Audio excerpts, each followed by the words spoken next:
Putang ina, mga batang gago na to. Ayos lang ang buhay nila. Hindi na nila tinitingnan kung ano nangyari sa akin. Hindi pa nga nagtatanong. Putang ina.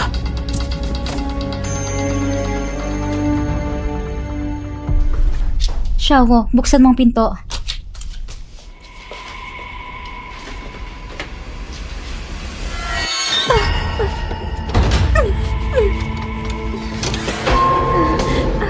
Ate! Bakit? Ate!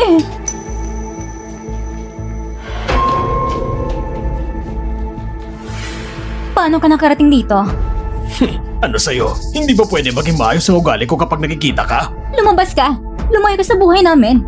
Nagkakainis kayo ah! Ganyan ka ba makipagsalita sa akin? Ang inutil yung nanay. Bakit pa pinanganak kayong dalawa? Hindi ko pinapayagan na sabihin mo yan! Ate! Walang galang ka. Parang ipinanganak pero hindi inalagaan ng nanay mo. Mukhang ngayong araw, kailangan talaga kita turuan ng leksyon. Huwag mo saktan Tumayo ang ka! ate ko!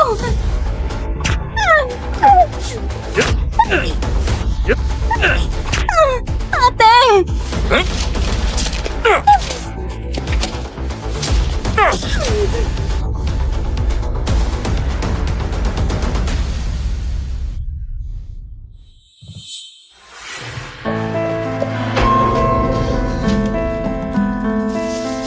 Ibalik mo sa akin yan!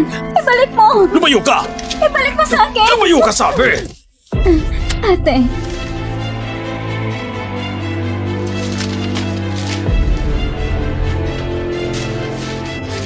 Ibigay mo sa akin yan! Lumayo ka! Umalis ka na! Kung hindi ka aalis, sabay tayong mamamatay! Sira ulo ka talaga! Ikaw, akala mo matatalo mo ako!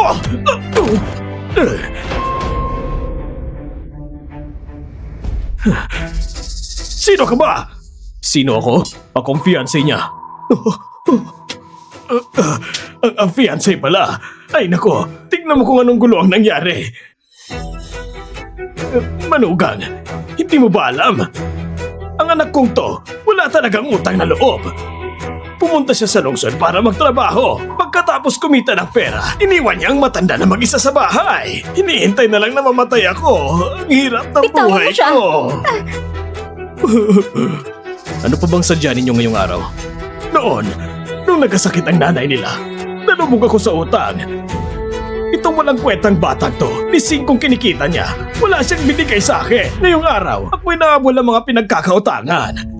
Parang gusto na nila akong patayin. Magkano po ba? Ako na magbabayad. Talaga? Mabuti naman. Manugang, ipadala mo na lang ang pera sa card na ito. Pwede ko nang i-withdraw gamit ang cellphone ko. Hindi ko inakala na itong si Sio nakahanap pala ng ganito kabait na manugang. Alam ko na noon pa, masunurin at mabait talaga ang batang yan. Maganda pa at marespeto. Sige, mamayang gabi ko na lang ipapadala ang pera. Tito, may gusto lang po kami pag-usapan. Baka pwede po munang... sige. Oh, manugang, mag-inuman tayo sa susunod. Ayos lang ba kayong dalawa? Salamat sa ginawa mo kanina, pero ngayon, gusto ko muna magkakasosyawan ng kami lang. Sige. Pasensya na. Ayos lang.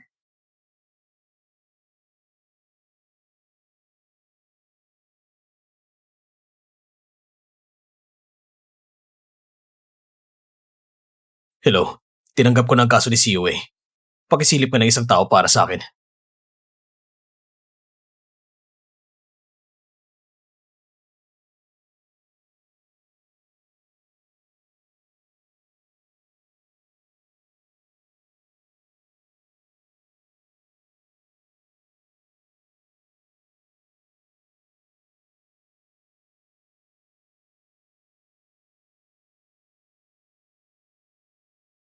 Bakit ka nakaupo na mag-isa dito? Alam mo naman pwede kang tumawag sa akin, di ba? Mag-usap tayo sa loob. Gu Xingchen, gusto mo ba talagang pakasalan?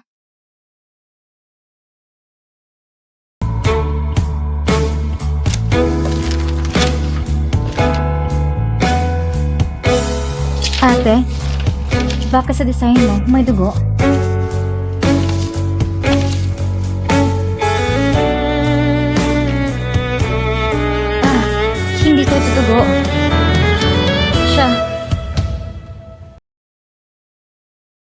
Hindi siya.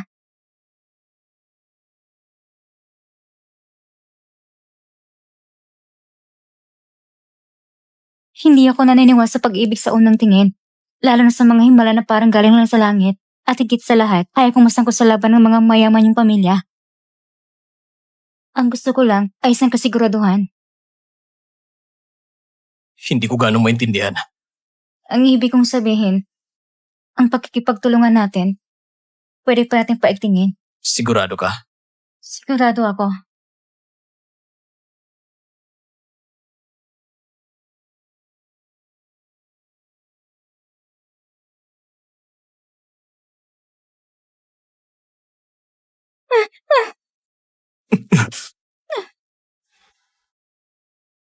Ayos ka lang ba?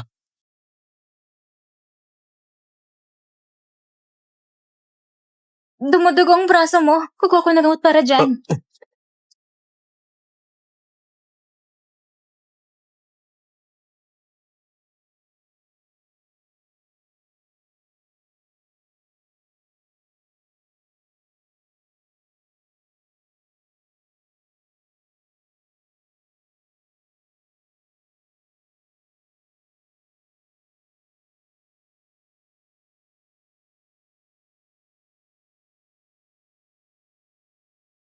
Ako lang gamit mong kapalit, Go Shin-chan. Hindi ko alam kung ito laban ng pamilya ninyo o kung talagang gusto mo ako. Pero para sa akin, pareho lang yon, hindi mahalaga. Dalawang bagay lang hinihiling ko sa'yo. Kapag pumayag ka, mananatili ako sa tabi mo. Kahit mapakasal pa tayo sa papel man lang. O pumirma ng kasunduan sa arera ng bagong kasal. Hindi ko tatanungin ng mga bagay na hindi ko dapat malaman. Pwede rin naman tayo maghiwalay ng maayos kung kailangan. Ano yun? Tulungan kong hanapan si Shawa ng pinakamahusay na doktor at ipaschedule agad ang operasyon niya. At ang pangalawa? Pangalawa, paalisin mo si Shingon sa lugar na ito magpakailanman at huwag na huwag niya sasalan si Xiaobo.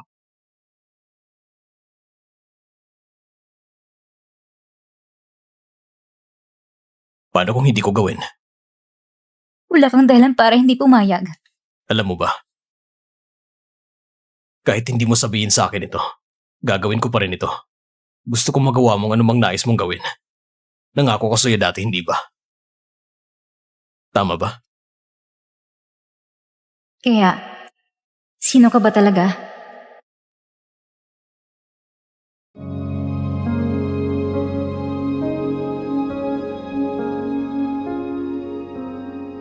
Changxia! Miss Yen, huwag ka munang umiyak. Talagang hindi ko alam tungkol sa ex-girlfriend niya. At hindi ko rin alam na pinilit kayo maghiwalay. Alam kong siguro napakasakit nito sa'yo. Pareho tayong babae. Siguro, maunawaan mo rin ako, hindi ba? Ang ginagawa niya ngayon, lahat ay para lang saktan ako. Mukhang medyo bata pa rin siya. Alam ko, palaging ganito ang pagkatao niya. Isang batang puno ng sigla at pangarap. Kaya mo bang iwan siya? Gagawan ko ng paraan. Pero, kamakailan lang, medyo clingy siya.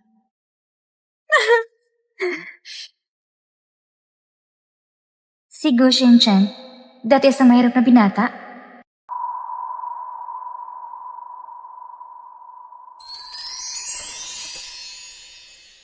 Ang dalaga na iyon, tunay ngang umiiyak at ang durog ang ilong, parang iyak niya, ay dahil hindi ka naroroon. At sabi niya, dahil mayroong pamilya niya noon, pinilit kayo maghiwalay ng kanilang pamilya. Akala ko noon, isang kwento na ng pag-ibig na puno ng kalungkutan.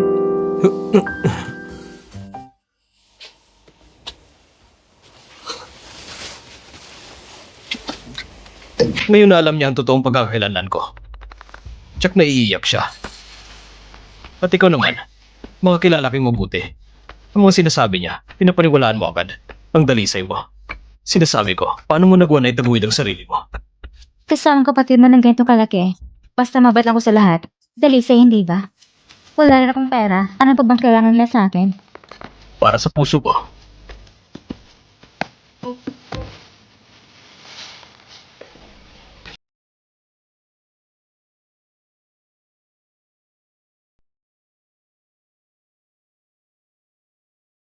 Sa tingin ko, yun nga.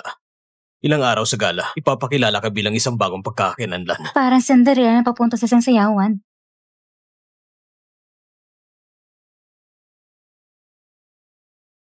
Gushing-chan, Oo? maaari mo ba akong tulong italang damit ko?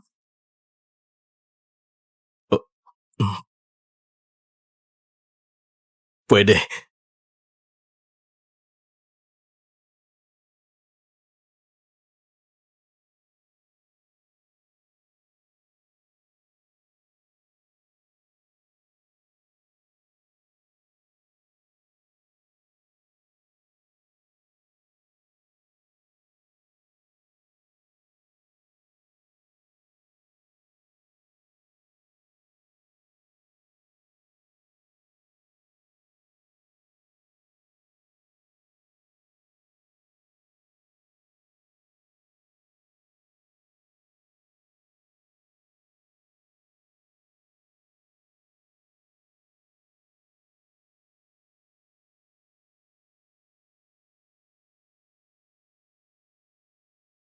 Kristal na sapatos?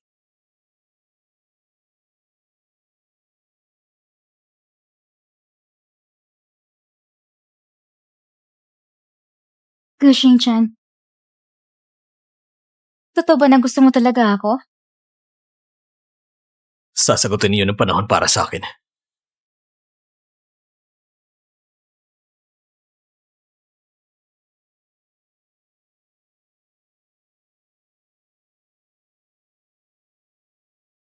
Ngayon na tapos na ang hakbang na ito. Tinapos na natin ang kalahating plano sa susunod na hakbang. At mananalo tayo. Si Siyue. Wala siyang kinalaman sa bagay na ito. Pakinggan mo ang dapat pakinggan. Ito ang dapat itanong. Pagkatapos ng tagumpay, ikaw na ang tunay na binatanggo. Huwag mo nang pansinin ang mga walang kwentang bagay. Ngunit paano naman si Sheng Siyue? Pagkatapos ng palabas na ito, wala na siyang kinalaman. Ngunit maaari kitang tulungan na panatiliin siya basta't hindi niya sisirain ang plano ko. Pagkatapos mong uminom, pwede ka nang umalis.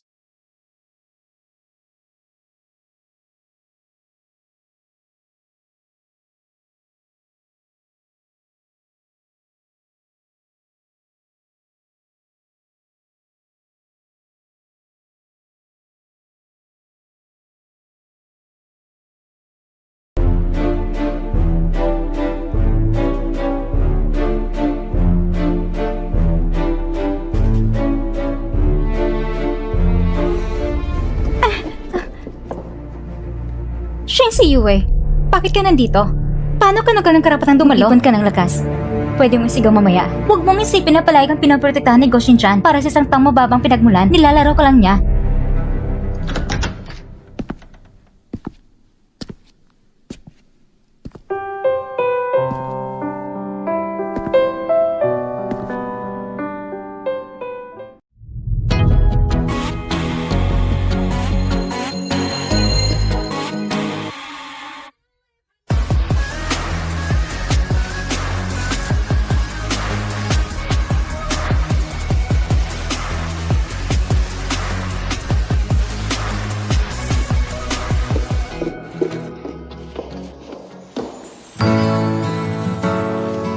Saan ka nga ba nagpunta kanina? Hindi mo man lang ako hinintay.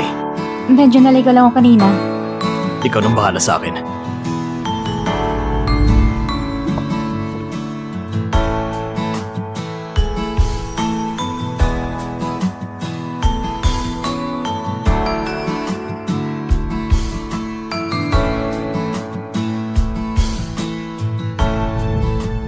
Hello? Ako si Gushing Tian. Baka hindi mo alam kung sino ako. Pero sa totoo lang, matagal na kitang sinusubaybayan. Gusto ko talaga makilala ka sa ganitong paraan. Kaya bilang isang lalaki nakakatuwa na makilala ka. Ang video na ito ay simpleng paraan lang para ipahayag ang paghanga ko sa'yo. Sana kapag nagkita tayo, madagdagan mo naman ng kaunti ang puntos ko. Sige, hanggang dito muna. Sana masaya ka araw-araw.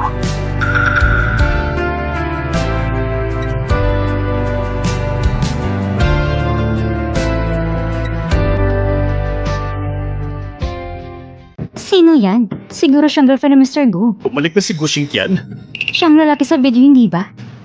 Maligayang pagdating sa inyong lahat ngayong gabi. Ako si Gu Xingtian. Sa loob ng 2 taon na wala ako. Lubos ako nagpapasalamat sa inyong lahat sa tulong niyo sa aming kumpanya at sa inyong tiwala. Siyempre, nagpapasalamat din ako sa ate ko, si Guyu, na sa loob ng 2 taon ay buong puso nagtatrabaho para sa kumpanya. Sa gabing ito, ako, sa ngalan ng pamilya ko at ng kumpanya at higit sa lahat sa aking sarili, kung pumasa makilala at maging kaibigan kayong lahat.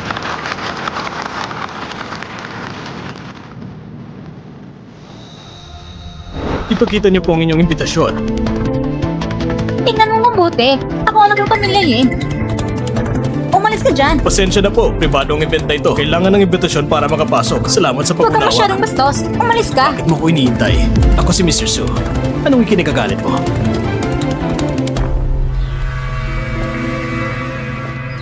Salamat. Sa pagligtas sa isang magandang dalaga, isang karangalan para sa akin. Ang babaeng nasa tabi ko ay pinili kong makasama sa buong buhay ko. Pinakilala ko ng buong galang, si Xing Xiue. Congratulations, Mr. Gu!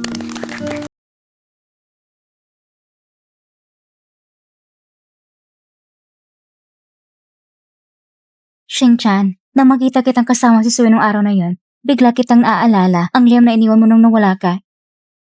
Isang love letter. Noon, iniisip ko lang na sa wakas nahanap mo rin siya. Ang ganda naman. Ito palang sorpresa mo, ate. Medyo nahihiya pa nga ako.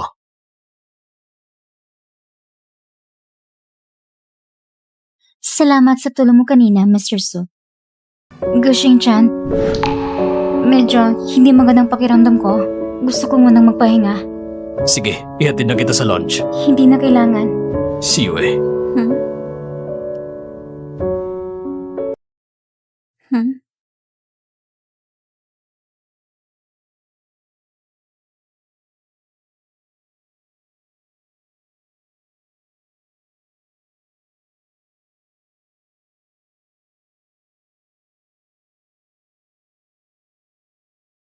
Salamat sa tulong mo kanina, Mr. Su. Kilala mo ako? Dati hindi pa. Pero ngayon, kilala na kita.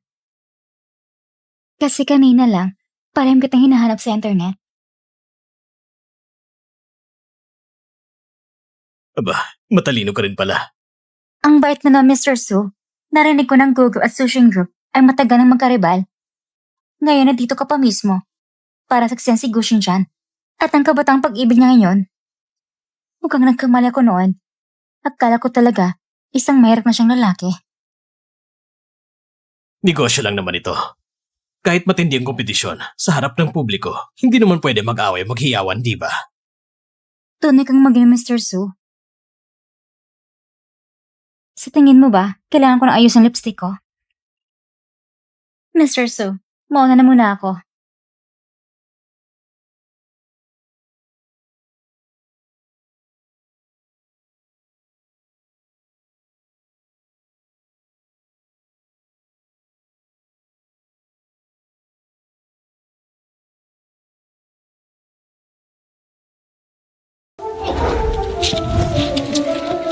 So, nagbatas pala sa akin kasi gushin siya na wala noon. Pero sino naman ang gushin siya ngayon? Ang oras ng sasagot para sa akin. Ibig sabihin ba, totoong kabaitan niya sa akin? Palagi na lang ba akong niloloko? Si Xiue ay kilalang tunay na Xingtian. Bakit hindi mo sinabi sa akin ito noon? Kung sinabi ko man, pagkatapos mong malaman, maaari ka pa bang may konsensya at mahalin siya? Anong ibig mong sabihin? Napansin ko lang na huli na lahat ng pagkukulang mo. Hindi ko alam kung magpapatuloy pang plano na ito. Kaya ngayon na parang nabigo na ang misyon. Sige, alis na ako. Bumalik ka! Xingtian, ang aliw mo talaga. Kanina, laging siyo lang. Ngayon ayos na. Alam kong ginagampanan mo lang siya bilang taong gusto mo. Kaya hindi mo na kaya. Hindi ko akalaing totoong romantiko ka pala. Sige, sabihin mo sa kanya! Hindi pa nagkakaroon ng operasyon ang kapatid niya at ang gago niyang amay hindi pa nahuhuli. Katulad mo lang siya na kailangan ituloy ang palabas. Tignan mo, kayo nga pala ay bagay sa isa't isa. Pinangako ko sa kanya na poprotektahan ko siya at ang kapatid niya. Oo, ganyan lang. Panatilihin mo lang kapanan ng iyong eksena.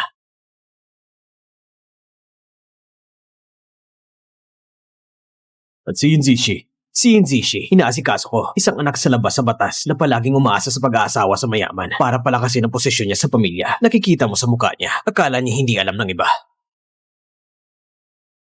Hoy, mag-ingat ka sa mga tao sa paligid mo.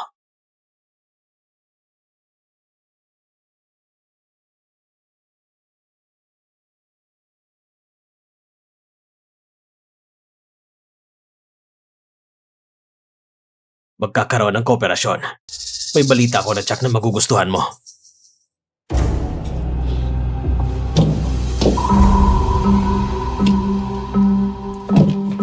Huwag kang humarang. Siyo, anong sabi mo?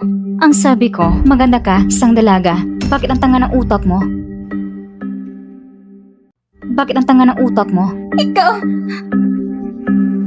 Siyo!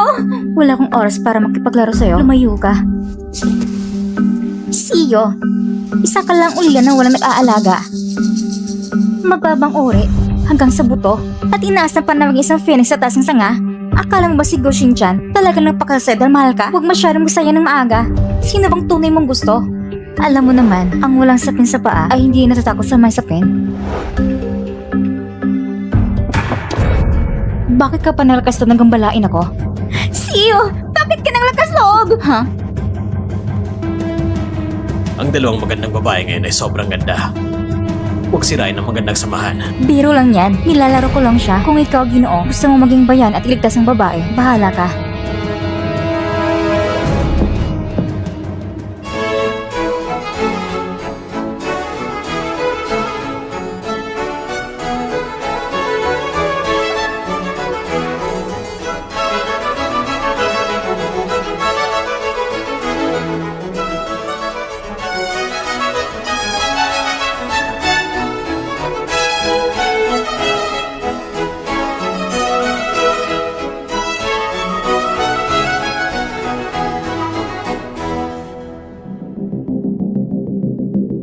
Bakit ka nag-iisa sa pag-iinom?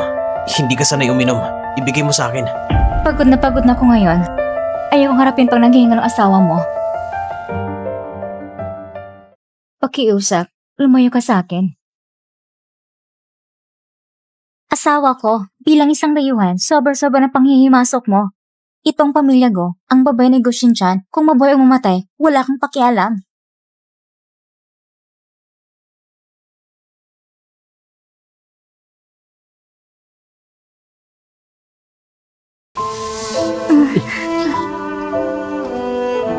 Uminom ka ng sobra. Medyo hindi ako komportable. Dahil yan sa masama mong pakiramdam.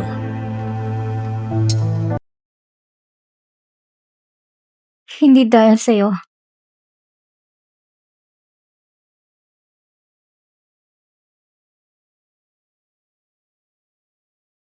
Sasamahan kita sa labas para maglakad.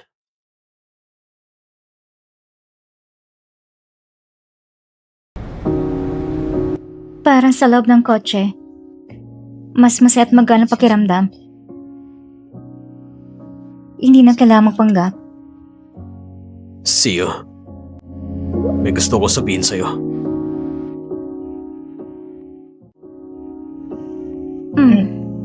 Hindi ko pa nasabi kanino man. Parang nabubuhay lang ako. At hindi ko alam ang tunay kong layunin. Parang palagi lang tumatanggap ng utos at tinatapos ang pinapagawa sa akin ng iba. Hindi ko maintindihan anong gusto ng iba para sa akin at ano talaga ang gusto ko. Walang isang bagay na ginawa ko dahil gusto ko. Anong gusto mong sabihin? Kaya sabihin mo, bakit tayo nabubuhay sa mundong ito? Anong kahulugan ito? Hanggang sa nakilala kita. Parang wala kang ganitong problema noon. Hindi mo ba naiisip ang mga bagay na ito? Tuwing nakikita kita, lahat ng kalat sa isip ko biglang nawawala. Hindi ko alam kung kailan nagsimula. Siguro nung una tayo nagkakilala, nagsimula na yon. Kapag kasama kita, hindi ko mapipigilan ang pag-iisip sa'yo. Ang ibig mong sabihin, totoo bang sinasabi mo sa puso mo? Oo. Ang pagkatao ay kakaiba. Minsan, pakiramdam mo, napakalakas mo. Parang walang kapintasan. Minsan naman, parang tanga ka lang. Gusto mo lang tumayo doon ng parang walang alam. Pero kahit kailan, parang lagi kang nagbibigay ng pakiramdam na kailangan ng tulong. Hindi naman ako kasing galing ng sinasabi mo. Ang pinakakatakutan ko ay nawala akong silbi sa iba.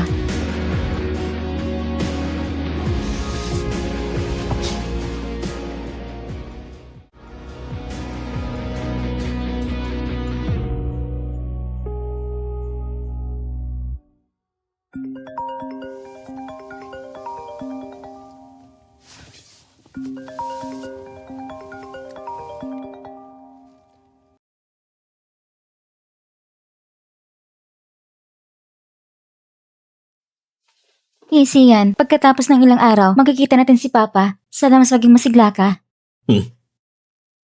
Magpanggap tayong masayang mag-asawa. Magaling tayo doon. Si Sio ay nasa tabi ni Goshin-chan. Bakit di mo ko pinapansin?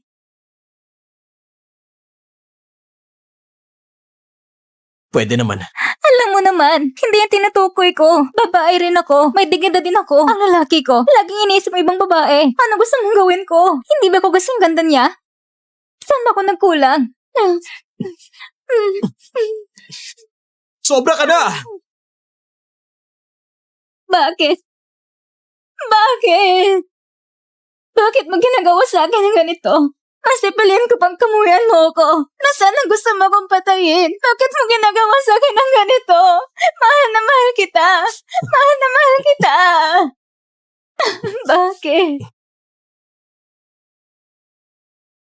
Mahal na mahal kita. Bakit? Bakit? Dahil mahal mo ako. Dahil may dignidad ka, pero nakalimutan mong may iba ka rin. Dahil mahal mo ako, pero hindi mo minahal ang sarili mo.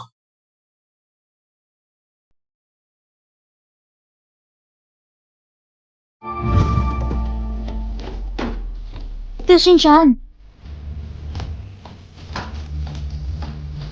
Goshin-chan. Goshin-chan. Gusto kong makita kung sino ka talaga.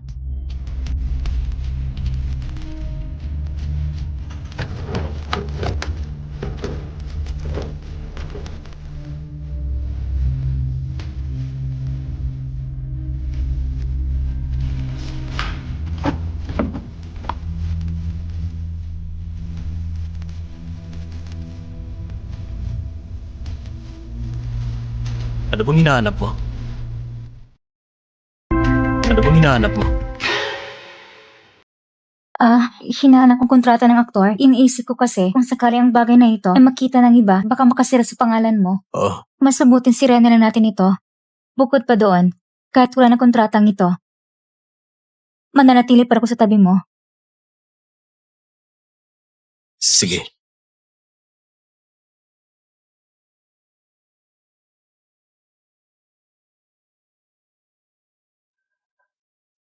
Bakit mo biglang naisip yan? Dahil ba kahapon, dun sa video ng pag-amin ko, naantig ka? Siyempre naman, sino ba naman hindi mahuhulog sa isang mabait at inosenteng lalaki? At saka, dati akala ko talaga ginagamit mo lang ako, pero ngayon, naintindihan ko na. Ikaw, Goshin-chan. Ikaw nangangailangan sa akin.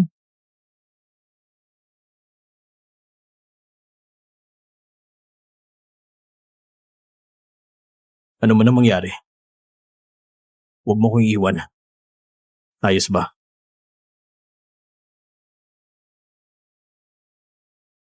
Sige na. Pumunta na tayo sa ospital. Ha? Tungkol kay Shawo. Si Shawo? Ano nangyari kay Shawo? Sabi nila, nakahanap na ng angkop na match para sa puso. At ang doktor, nakapag-appoint na rin ako. Pagkatapos ng check-up na ito, dapat ay maaari nang gawin ng operasyon agad. Talaga ba? Talaga ba? Oh. Ay,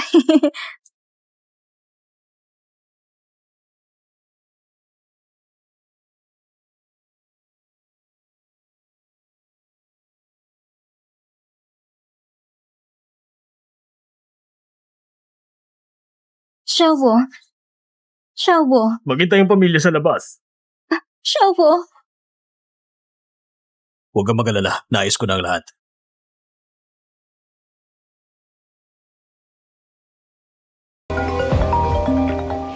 Hello?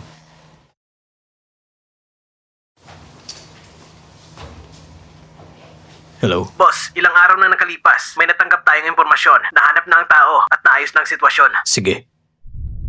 Naiintindihan ko. Maniwala ka! Ihagis kita! Pagkayusap! Wag! Sige, sabihin mo. Uunahin ko bang putulin ang iyong malaking ugat para dumalo yung dugo? Tapos ilibing kita sa lupa? O direkte kitang ilibing ng buhay? Wag! Pakiusap! Huwag niyo akong patayin! Mayaman ang anak ko babae. Nagkasawa siya ng mayamang lalaki din. Tumahimik ka! Walang kwentang matanda! Bayaran mo sariling utang mo!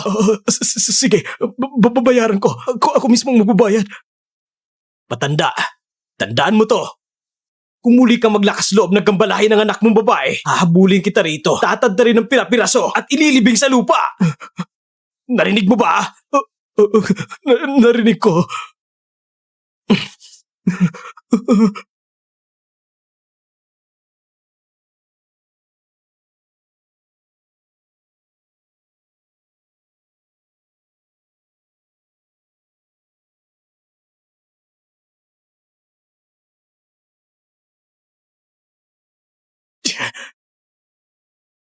Jaycee!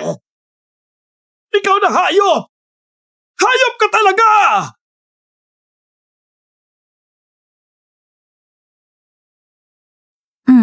Matagumpay ang operasyon.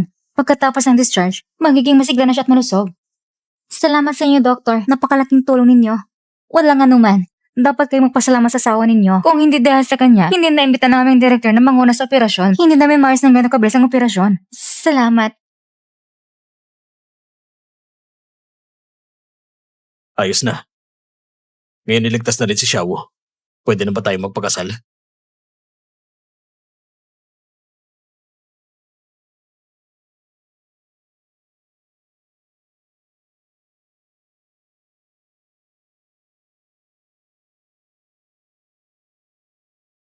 Mr. Su, ang huling regalo na binigay ko sa'yo.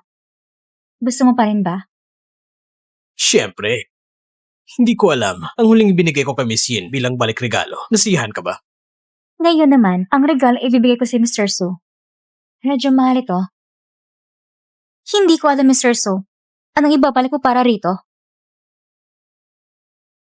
Sa akin, ang balik regalo ay hindi tungkol sa kung ano ang gusto mo, kundi kung ano ang meron ako. Siyempre, ang gusto ko ay meron ka, Mr. Su. Pero, depende sa sinseridad, Mr. Su.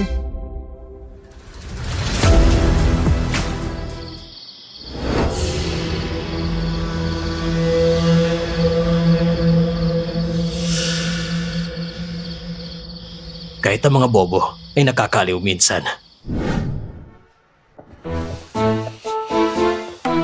Siyo hanggang kailan mo balak manatili sa bahay na ito?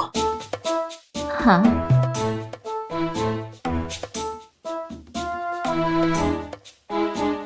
Sabi ng ate ko, dahil pareho na tayong ipinahayag sa labas. Gusto mong manira ko sa bahay mo? Gusto mong manira ako sa bahay mo? Pwede mo namang sabihin ng diretso. Malaki ang kwarto ko. Matutulog ako sa heg. Kung ayaw mo, pwede rin sa aparador ako matulog. Sige. Ha? Sa ngayon ka na? Pero, hintayin ko muna makalabas si Xiaowu bago ko lumipat sa bahay mo.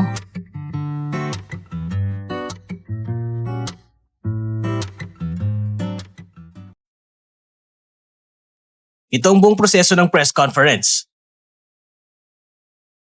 Boss! Boss! Kamakailan lang ay medyo kakaiba si CEO eh. Ha? Bakit biglang naging masunurin siya? Masunurin? Naintindihan ko na. Siguro sa nakaraang salo-salo, ang iyong taos-pusong pag-amin ay nakuha ng kanyang puso. Kakaiba. Kakaiba? Naiintindihan ko na. Hindi mo pa ba siya opisyal na nililigawan? Kapag ang isang babae naghihintay ng proposal ng kasal, nagiging sobrang masunurin daw siya. Oh, kailan ka pa dumating? Ako? Bakit hindi mo pa inaasikasong tungkol sa bagong press release? Oo, sige po, boss. Oo nga pala. Sino ang gusto mong pakasalan? Wala yon. Wala po, boss. Magpo-propose?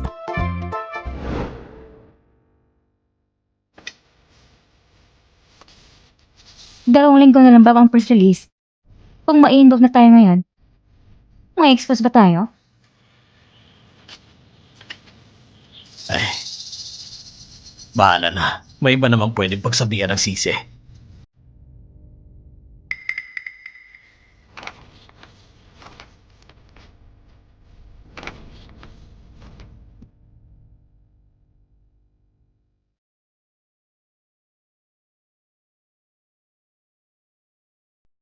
Wow! Ikaw nag-disenyo nito? Ah. Aba, huhulaan ko. May singsing, di ba?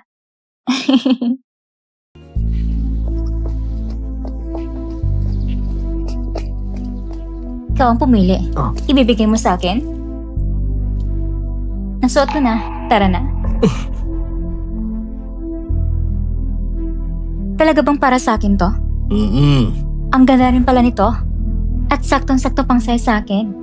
Ipapakita ko kay Xiaowo. Pero bakit bigla ka nagbigay sa akin ng singsing? Napakamahal ba nito? Binigay na eh. Kung ayaw mo, huwag mo isuot. Kailan ka pa nagbalik ng regalo? Ipapabalik mo pa sa akin? Wag na! Wag!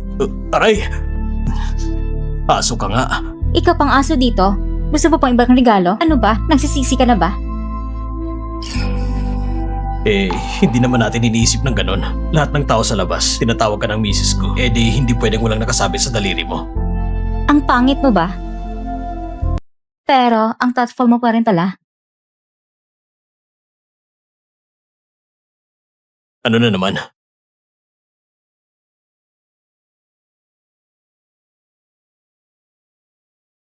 Ayoko. Ayoko nga. Ikaw naman mismo ang nag-propose. Isuot mo na. Isuot mo.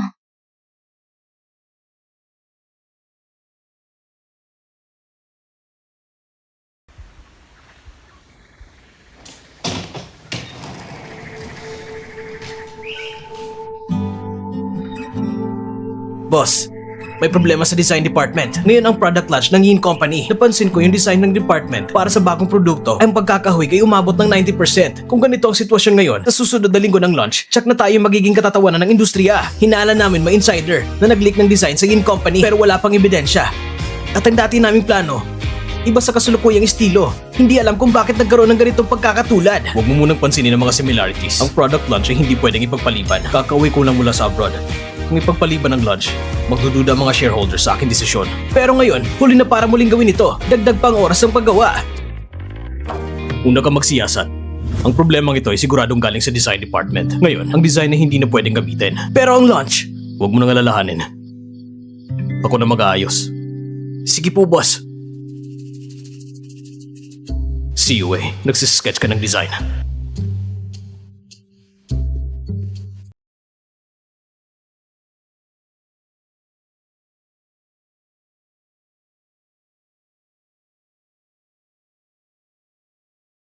Buti hindi nawala.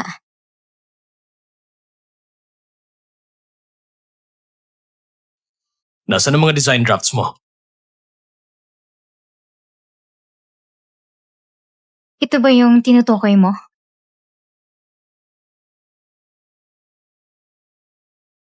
Lahat ng ito ay gawa mo. Oo. Pupunta na ako para maghanda sa lunch.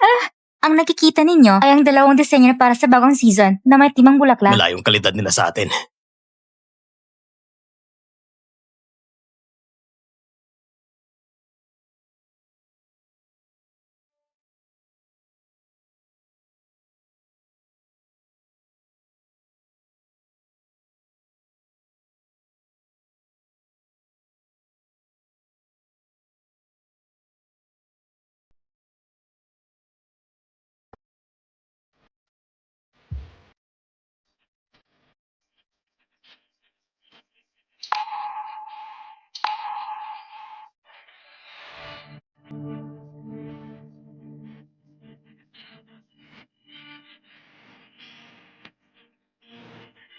Wow.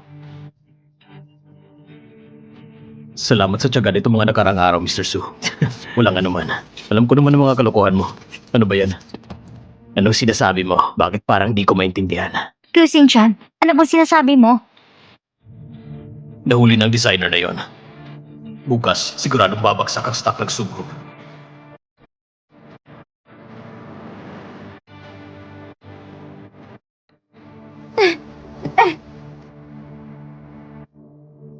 Sino yung babae na yan?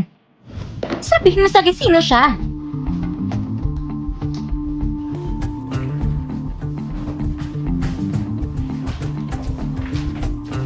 Hoy, sino ba talaga yung taong yun? Kalaban ko sa negosyo. Ha? Kaya pala, sa itsura pa lang, mukhang kontrabida na. Buti na lang nandyan ka. Pero sa totoo lang, di ko inakalang ganun kagaling ang designs mo. Hindi ko naman talaga pinag-aralan yan. Ginagawa ko lang yun pag may oras ako. At dapat na magpasalamat ako sa'yo. Ikaw ang dahilan kung bakit nagkaroon buhay ang mga disenyo ko. Ngayon ko lang nakikita kung nagiging totoong produkto ang sarili kong gawa. Ganito na lang. Miss Chen, bilang chairman ng Google, iniimbitahan ko si Miss Sheng Siwei na maging designer ng gown sa aming design department. Sa ilalim ng Google Group. Ano sa palagay mo?